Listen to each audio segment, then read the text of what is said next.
এবার ভাষা আন্দোলন হবে। দেখতে চাই কত সাহস আছে আপনার, কত জেল আছে, কত কাস্টডি আছে, কত ডিটেনশন ক্যাম্প আছে। 21শে জুলাইয়ের ধর্মতলার সভামঞ্চ থেকে বাংলার সংস্কৃতি, ভাষা ও স্বাভিমানের পক্ষে গর্জে উঠলেন তৃণমূল সুপ্রিমো মমতা বন্দ্যোপাধ্যায়।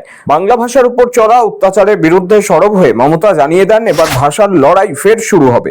দিলেন আন্দোলনের রূপরেখা। হুঁশিয়ারি সুরে বলেন, ভাষা রক্ষার শপথ নিচ্ছি, প্রয়োজনে জীবন দেব, তবু বাংলা ভাষার উপর এই সন্ত্রাস মেনে নেওয়া হবে না। আর এই দিনে আমাদের শপথ হলো ভাষা রক্ষার শপথ।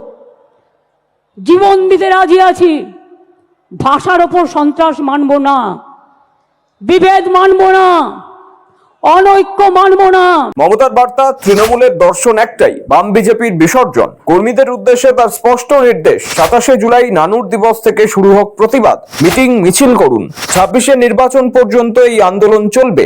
বাংলার ভাষা ও সংস্কৃতির উপর কোনো আঘাত সহ্য করা হবে না। কোনো পরিযায়ী পরিবারের উপর যদি অত্যাচার হয়, তাদের পাশে দাঁড়ান। আগামী 27শে জুলাই নানুর দিবসের দিন থেকে প্রতি শনি রবিবার বাংলা ভাষার উপর যে অপমান, বাংলা ভাষার উপর যে সন্ত্রাস, তার বিরুদ্ধে সব ভাষাভাষী লোকেদের নিয়ে মিছিল মিটিং সব করুন। আর যে পরিবারের লোককে ডিটেনশন করবে তার বাড়ির সামনে বসে যাবেন বিজেপির নেতাদের জবাব দেওয়ার জন্য।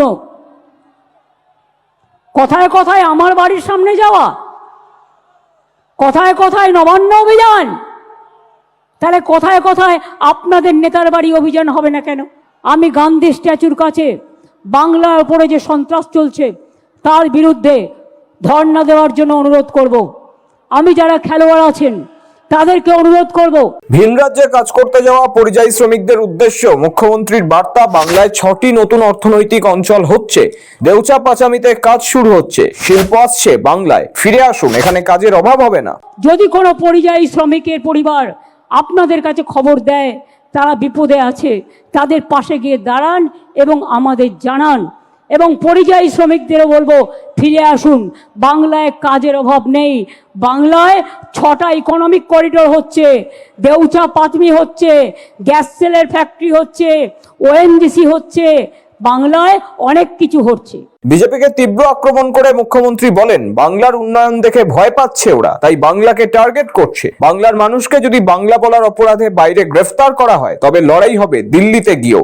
আবারও একবার সিঙ্গুর নন্দীগ্রামের কথা মনে করিয়ে দিয়ে মমতা বলেন, দরকারে আবার ভাষা আন্দোলন শুরু হবে, বাংলার মাটি দুর্বৃত্তদের হবে না। বাংলা ভাষার উপর যে সন্ত্রাস, আর বাংলায় যদি লোককে অ্যারেস্ট করা হয় বাংলা ভাষা বলবার জন্য, তাহলে জেনে রাখবেন এই লড়াই দিল্লি পর্যন্ত যাবে। আর আমি কিন্তু ছেড়ে দেবার লোক নই, আমি ধরলে ছাড়ি না। মনে আছে নন্দীগ্রাম আন্দোলনের কথা, মনে আছে সিঙ্গুর আন্দোলনের কথা, মনে আছে 21শে জুলাই আন্দোলনের কথা। 21শে জুলাইয়ের শহীদ দিবসের সমাবেশে রাজ্য জুড়ে নতুন রাজনৈতিক রূপরেখা দিলেন মুখ্যমন্ত্রী তথা তৃণমূল সুপ্রিমো মমতা বন্দ্যোপাধ্যায়। আগামী দিনে বাংলা জুড়ে তৃণমূল কংগ্রেস যে রাজনৈতিক ময়দানে ভাষা রক্ষাকে মুখ্য ইস্যু হিসেবে তুলে ধরতে চলেছে তা মমতার ঘোষণাতেই স্পষ্ট। সৌভিক চ্যানেলের রিপোর্ট, সময়, কলকাতা।